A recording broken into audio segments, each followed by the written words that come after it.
Сәресіде қандай тамақ ішкен дұрыс? Ораза айы тамақтан ғана арылатын уақыт емес, рухани тазалық, шыдамдылық пен өзін-өз тәрбиелеу уақыты. Дегенмен де көпшілік сәресіге ауыр тамақ, кешкі ауызашардан қалған тамақты қайта ысытып жей салады. Нәтижесінде күні бойы ауырлық сезіледі, ұйқышылдық пайда болады, қант деңгейі секіріп, энергия тез бітеді.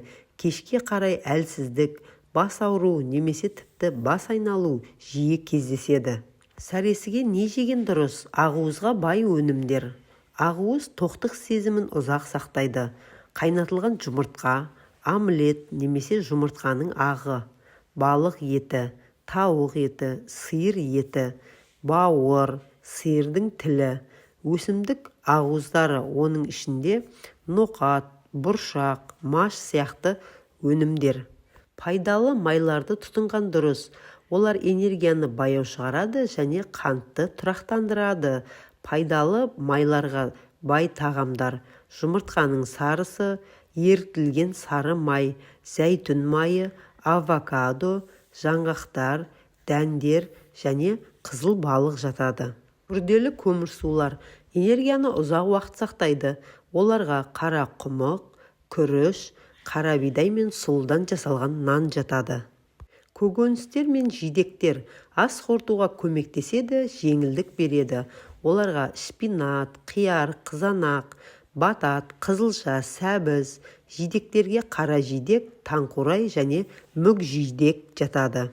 Неден бастау керек? Фастфуд, тәттілер, тәтті жемістер, бауырсақ, пирожки, булочка, пончик сияқты өнімдерден аулақ болыңыз. Бұл тағамдар қантты күрт көтеріп, тез түсіреді, қарын тез ашады, күні бойы шаршау сезіледі. Газдалған сусындар мен кофе де сусыздандырады, бас ауруын күшейтеді. Су ішу. Сусыздану әлсіздіктің басты себебі. Ағзада жеткілікті су болу үшін кешкі уақытта қалай ішкен дұрыс? Сәресіге тұрғанда 500 мл су, ауызашарда 500 мл су. Ауызашардан кейін ұйықтағанға дейін тағы 750 мл су, яғни оны бөліп ішесіз. Егер суды осылай тұтынсаңыз, бас ауруы, бас айналу мен әлсіздік едәуір азаяды. Құрманың пайдасы.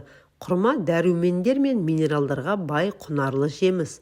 Оның құрамында магний, калий, темір, фтор, кальций, мыс, марганец сияқты маңызды элементтер көп. Сондай-ақ А, С, В тобы, В1, В2, В6, ПП дәрумендері, антиоксиданттар және де тағамдық талшықтар мен пектин бар. Құрма табиғи қанттар, яғни фруктоза мен глюкоза арқылы жылдам энергия береді, жүйке жүйесін тыныштандырады және көптеген аурулардың алдын алуға көмектеседі. Құрманың негізгі пайдалы қасиеттері: иммунитетті нығайтады, А және С дәрумендері, антиоксиданттар, күз-қыс маусымда суық тиюдің, тұмаудың алдын алады, ағзаны вирустар мен инфекциялардан қорғайды. Құрма ораза кезінде сәресі мен ауызашарда өте пайдалы, энергияны тез толтырады, ұзақ тойымдылық береді және қант деңгейін тұрақтандырады. Күніне 3-7 дана жеу жеткілікті. Ал шамадан тыс жеу қант мөлшеріне байланысты салмақ қосуы мүмкін.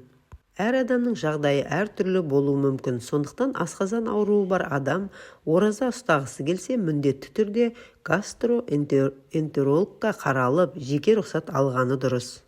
Егер ораза ұстау денсаулыққа қауіп төндірсе, исламда оны ұстамауға немесе кейін өтеуге рұқсат етіледі. Ұстаған оразаларыңыз қабыл болсын.